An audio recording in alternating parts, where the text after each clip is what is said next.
Praise the Lord. Good morning. கர்த்தருக்கு ஸ்தோத்திரம். இந்த நாளிலும் தேவன் நமக்கு கொடுத்த மகாபெரிய ஸ்லாக்கியம் அவரை ஆராதிக்கும்படி அவருடைய குமாரனை தந்தார். அவருடைய வார்த்தைக்கு நாம் செவி கொடுக்கும்படி அவருடைய வார்த்தையின் சப்தத்தை நம் மத்தியில் துணிக்க செய்கிறார். அவருக்கு ஸ்தோத்திரம். ஜெபிப்போம். இந்த நாளிலும் கர்த்தாவே, நீர் எங்களோடு பேசும் உம்முடைய வார்த்தைக்கு நாங்கள் செவி கொடுத்து உலகத்தை ஜெயிக்க கிருபை தாரும். இயேசுவின் நாமத்தில் பிதாவே, ஆமென். செய்தியினுடைய சாராம்சத்தின் தலைப்பு, கர்த்தருடைய வார்த்தைகளின் சத்தத்தை கேட்க வேண்டும். கர்த்தருடைய வார்த்தைகளின் சத்தத்தை நாம் கேட்க வேண்டும். அது நம்முடைய வாழ்வில் மேன்மையை கொண்டு வரும். அவருடைய வார்த்தையின்படி நாம் நடக்கிற பொழுது எல்லாம் நம்முடைய வாழ்வில் அவருடைய மகிமைக்கு ஏற்றதாக செயல்படும். ஆக ஆங்கிலத்தில் heed the voice of the words of the Lord. கர்த்தருடைய வார்த்தைகளின் சப்தத்தை ஒரு மனிதன் கேட்காததினால் அவனுக்கு வீழ்ச்சி வந்தது. அந்த மனிதன் யார் என்பதை நாம் சற்று தியானிப்போம். 1 சாமுவேல் புஸ்தகம் 15ஆம் அதிகாரம் 1வது வசனம். பின்பு சாமுவேல் சவுலை நோக்கி, இஸ்ரவேலராகிய தம்முடைய ஜனங்கள் மேல் உம்மை ராஜாவாக அபிஷேகம் பண்ணுகிறதற்கு கர்த்தர் என்னை அனுப்பினாரே. இப்போதும் கர்த்தருடைய வார்த்தைகளின் சத்தத்தை கேளும். கர்த்தருடைய வார்த்தைகளின் சத்தத்தை கேளும். சவுல் எதற்காக ராஜாவாக அபிஷேகம் பண்ணப்பட்டார் என்பது தேவனுடைய நோக்கம். கழுதையை தேடி வந்த ஒரு மனிதனை கர்த்தர் இஸ்ரவேல் ஜனங்களுக்கு ராஜாவாக மாற்றும்படி சாமுவேல் மூலமாக அபிஷேகம் கொடுத்தார். அவருடைய உள்ளத்தின் ஆழத்தில் அவர் மறைத்து வைத்திருந்த காரியத்தை வெளிப்படுத்தி, இந்த சவுல் எனக்காக இந்த காரியத்தை செய்வான் என்று சொல்லி நம்பினார். ஆனால் சவுலோ அதை செய்ய தவறிவிட்டார். வாழ்க்கையில் தவறிவிட்டார். அவனை ராஜாவாக அபிஷேகம் பண்ணி வைத்தது தேவனுக்கு மனஸ்தாபமாக மாறிவிட்டது. காரணம், 1 சாமுவேல் 15ஆம் அதிகாரம்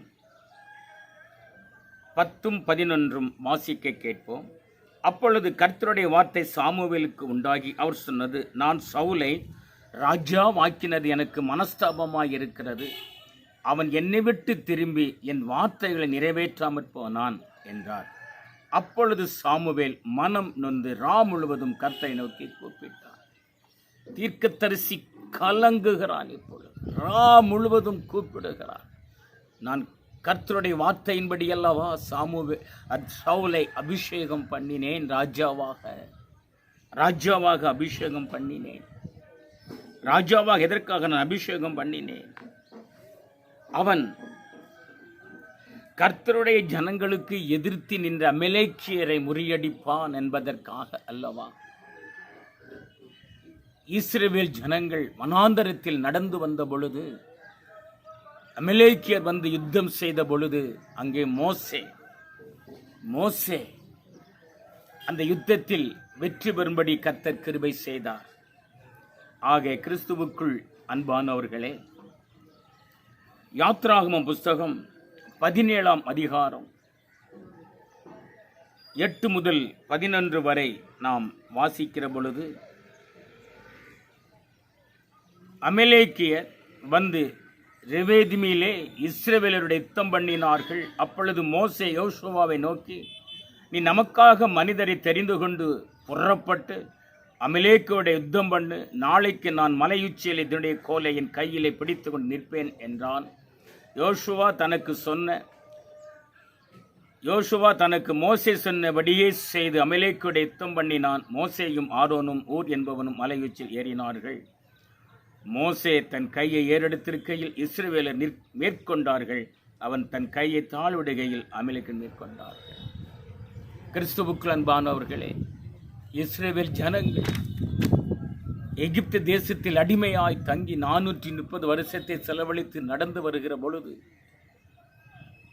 ஜனங்களுக்கு நன்மை செய்வதற்கு பதிலாக யுத்தம் செய்யக்கூடிய ஒரு கூட்டம் எழும்பினது. இன்றைக்கும் நமக்கு நன்மை செய்வதற்கு பதிலாக ஒரு கூட்டம் எழும்பும். அந்த கூட்டத்தை எழுப்புகிற ஆவி அமலேக்கினுடைய ஆவி. அதை நாம் எதிர்த்து யுத்தம் செய்தால் கர்த்தர் நம்முடைய வாழ்வில் ஜெயம் கொடுப்பார். எனவே அமலேக்கினுடைய ஆவி இஸ்ரவேல் ஜனங்கள் மீது போர் தொடுத்து அவரை அழித்து நிர்மூலமாக்கும்படி திட்டம் போட்டது. அதுபோல இந்த நாளில் நம்முடைய வாழ்விலும் ஆவிக்குரிய வாழ்வில் பிசாசானவன் அந்த ஆவியை கொடுத்து நாம் நல்வழி நடக்கிற பொழுதும் அவன் தீய வழியிலே வந்து நம்ம எதிர்த்து யுத்தம் செய்வான். ஆனாலும் நாம் கர்த்தருடைய வார்த்தைகளின் சத்தத்திற்கு செவி கொடுக்கிற பொழுது கர்த்தர் நமக்கு ஜெயம் கொடுப்பார், ஜெயம் கொடுப்பார், ஜெயம் கொடுப்பார். நாம் எந்த சபையை சார்ந்தவர்கள் என்பதல்ல, எந்த டினாமினேஷனில் நான் கர்த்தரை ஆராதிக்கிறேன் என்பது பிரச்சனை அல்ல. நாம் கர்த்தருடைய வார்த்தைகளினுடைய அந்த சொல்லுக்கு செயல்படுகிறோமா, அவருடைய வார்த்தைகளின் சப்தத்திற்கு நாம் செவி கொடுக்கிறோமா, செயல்படுவதற்கு இதுதான் மிக முக்கியமான ஒரு காரியம். அதை செய்யும்படி கர்த்தர் விரும்புகிறார், கர்த்தர் விரும்புகிறார். அவர் தன்னுடைய மனதிலே அதை மறைத்து வைத்திருந்தார். அந்த ஜனங்கள் என் ஜனத்தை இப்படி எதிர்த்து நிற்றதே என்று சொல்லி அவர் மறவாமல் வைத்திருந்தார். இப்படி என் ஜனங்களை எல்லாம் எதிர்க்கிறார்களே என்று. ஆண்டுகள் கழிந்தன. மீண்டும் ஆண்டவர் தன் ஜனங்களை பாதுகாப்பதற்காக ராஜாவை தேர்ந்தெடுக்கிற பொழுது, அபிஷேகம் பண்ணின பொழுதும் அவர்களை எதிர்த்து யுத்தம் சொல்லும்படி சொல்லுகிறார். அதேதான் 1 சாமுவேல் 15 அதிகாரம் 2வது வசனத்தில் சேனைகளின் கர்த்தர் சொல்லுகிறது என்னவென்றால், இஸ்ரவேலர் எகிப்திலிருந்து வந்தபோது அமலேக்கு அவர்களுக்கு வழிமறித்த செய்கையை மனதிலே வைத்திருக்கிறேன். வழிமறித்தார்கள், வழிமறிக்கிறவர்கள். இன்றும் நம்முடைய வாழ்வில் நம்முடைய வழியை மறிக்கிற கூட்டங்கள், அது அமலேக்கினுடைய ஆவி. அதை நாம் எதிர்த்திருக்க. மனிதன் நமக்கு எதிரி அல்ல, அந்த ஆவிதான் நமக்கு எதிரி. எனவே கிறிஸ்துவுக்குள் அன்பானவர்களே, ஒரு மனிதனை நாம் எதிரியாக வைத்து அவன் மீது யுத்தம் செய்வது உலக பிரகாரமான காரியம். ஆனால் அந்த மனிதனுக்குள் இருக்கும் ஆவியை நாம் பகுத்தறிந்து ஆவியானுடைய பலத்தினாலே நாம் யுத்தம் செய்வது தேவனுக்கு உகந்த காரியம். அதை செய்யும்படி கர்த்தர் விரும்புகிறார். எனவே கிறிஸ்துவுக்குள் அன்பானவர்களே, இந்த நாளிலும் கர்த்தருடைய ஆவியானவர் நம்முடைய வாழ்வில் சமாதான பிரபுவாக வந்து அவதரித்தார். எனவே அவருடைய வார்த்தை என்ன சொல்லுகிறது? நம்முடைய வாழ்வில் அவர் சமாதான பிரபுவாக இருந்து சமாதானத்தோடு நம்மை நடத்தும்படியாக சமாதான பிரபு நம்முடைய வாழ்வில் கொடுத்திருக்கக்கூடிய வாக்கு தத்தமானது, என் ஜனங்கள், நம்மை குறித்து அவர் சொல்லுகிறார், என்னுடைய ஜனம் என்று சொல்லி. என்னுடைய ஜனங்கள், கர்த்தாவே, என்னுடைய ஜனங்கள் என்று சொன்ன எங்களுடைய வாழ்க்கையில் நீ தந்த மகிமையான வார்த்தைக்காக நன்றி செலுத்துகிறோம். ஏசாயா தீர்க்க தரிசன புஸ்தகம் 32 அதிகாரம் 18வது வசனத்தில், என் ஜனம் சமாதான தாபரங்களிலும் நிலையான வாசஸ்தலங்களிலும் அமைதியாய் தங்கும் இடங்களிலும் குடியிருக்கும். நாம் தங்கும் இடத்தில் நாம் சமாதானமாக இருக்க வேண்டும். எனவேதான் அமலேக்குடைய ஆவிகள் நாம் தங்கியிருக்கிற ஸ்தலத்தில் எதிர்த்து நின்று நம்மை யுத்தம் செய்வதற்கு செயல்படும். அதை நாம் ஜெபத்தில் முறியடிக்க வேண்டும் என்பதுதான் சமாதான பிரபு நமக்கு கொடுத்த நிறைவான சமாதானம். நம்முடைய சமாதானத்தை கெடுப்பதற்கு அநேக சக்திகள் செயல்படும். அதனாலே நாம் சோர்ந்து போகாமல் அதை எதிர்த்து நிற்பதற்கு சமாதான பிரபு எனக்குள் இருக்கிறார் என்று சொல்லி நாம் விசுவாசிக்க வேண்டும். எனவே அவர் சொல்லுகிறார், என் ஜனம், அவரை ஏற்றுக்கொண்ட ஜனம், அவருக்கு என்று பணிவிடை செய்கிற ஜனம், அவருடைய வார்த்தையினுடைய சொல்லை கேட்டு நடக்கிற ஜனம் இந்த பூமியில் சமாதானத்தை தரித்து கொள்ளும் என்பது அதிக நிச்சயம், அதிக நிச்சயம்.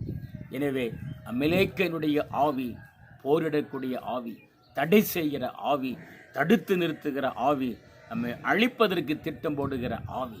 ஆனால் பரிசுத்த ஆவியான நமக்கு வருகிற பொழுது அதை எதிர்த்து நின்று அதை ஜெயமெடுக்கும்படி அபிஷேகிக்கிற ஆவி, அனல் மூட்டும் ஆவி. எனவே தான் இயேசு பிறந்த பொழுது அவருடைய நாமத்தை குறித்து சொல்லுகிற வேத வசனம், அவருடைய நாமம் அதிசயமானவர், ஆலோசனையின் கர்த்தர், வல்லமையுள்ள தேவன், நித்திய பிதா, சமாதான பிரபு.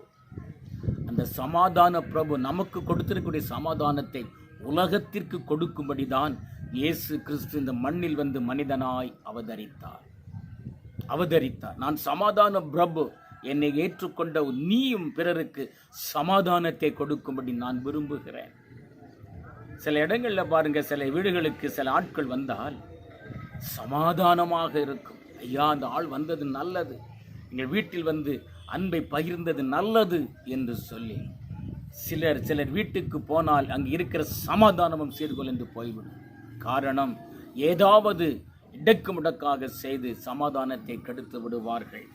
எனவே கிறிஸ்துவுக்குள் அன்பானவர்களே, நாம் இந்த நாட்களிலும் அப்படி சமாதானத்தை கெடுக்கக்கூடிய காரியத்தில் அவர்கள் என்ன செய்கிறார்கள் என்பதை 1 சாமுவேல் புஸ்தகம் 15ஆம் அதிகாரம் 21, 23